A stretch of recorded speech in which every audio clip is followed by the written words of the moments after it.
திராவிட model ஆட்சி பிரிவினையை தூண்டுவதாக குறிப்பிட்ட ஒன்றிய நிதியமைச்சர் நிர்மலா சீதாராமனுக்கு கண்டனம் தெரிவித்துள்ள திராவிட கழக தலைவர் கி வீரமணி இது ஜம்மு காலத்தில் வடிகட்டிய பொய் என தெரிவித்துள்ளார்.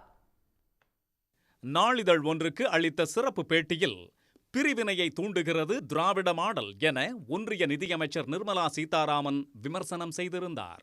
இதற்கு கண்டனம் தெரிவித்துள்ள திராவிடர் கழக தலைவர் கி வீரமணி, திராவிட பண்பாடு பிறப்புக்கும் எல்லா உயிர்க்கும் என்ற மனித குலத்தின் ஒற்றுமையை வலியுறுத்துவதோடு யாதும் ஊரே யாவரும் கேளிர் என்ற பறந்து விரிந்த மானுட பரப்பை தம்முள் அடக்கிய தத்துவம் என்று பதிலடி கொடுத்துள்ளார்.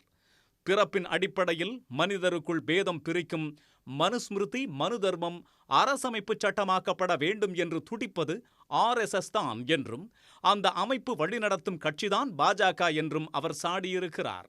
ஆனால் திராவிட இயக்கம் மனு தர்மத்தை ஒழிக்கும் இயக்கம் எனவும் வடகலை தென்கலை என்று சண்டையிடுபவர்கள் யார் என்றும் கி வீரமணி கேள்வி எழுப்பியுள்ளார்.